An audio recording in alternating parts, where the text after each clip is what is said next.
Hey there, and welcome back to Terror Appreciation Tuesday, the series where I celebrate all things horror.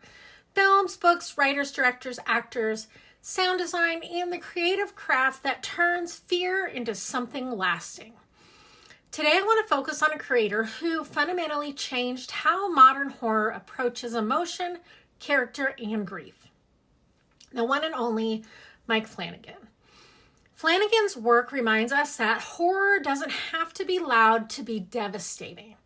Sometimes it just has to be honest. Now, what separates Mike Flanagan from many modern horror creators is intent.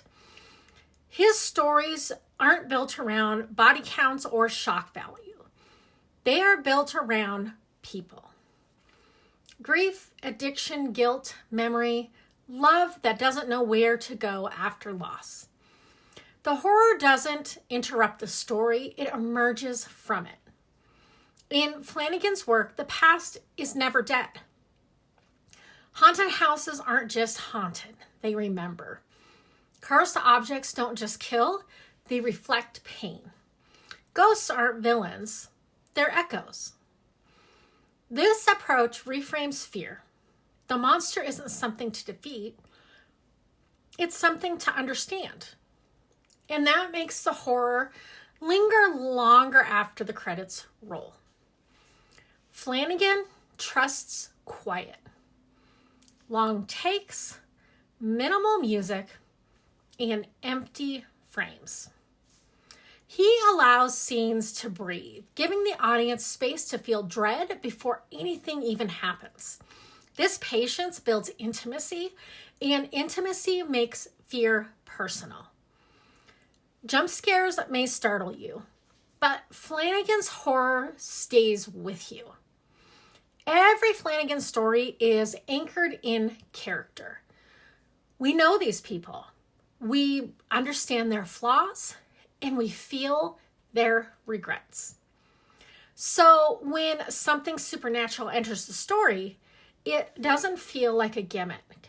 It feels like consequence. The horror matters because the people matter.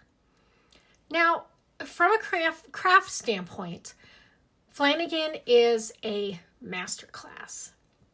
He shows writers how to use horror as metaphor, let theme drive structure, build tension through restraint, treat monsters as meaning, not spectacle, and end stories with emotional resolution, not just survival. His work proves that horror can be devastating and compassionate.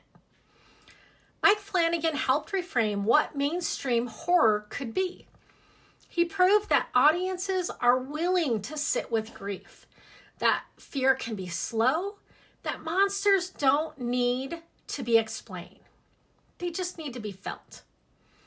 His influence can be seen across modern horror that prioritizes atmosphere, emotion, and meaning over noise.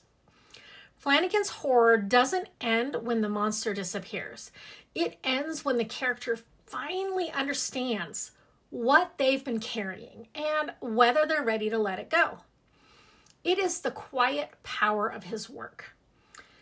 It doesn't chase you out of the room. It sits with you, and it waits for you to be honest. Now, if you enjoy taking deeper dives into what makes horror unique, like, comment, and subscribe to my channel. And if you're a writer looking to improve your horror craft, from structure to symbolism to emotional payoff, I share weekly advice, folklore breakdowns, and scene craft on Substack inside the writer's room. You can find the link in my bio. So until next time, listen to what the ghosts are trying to tell you.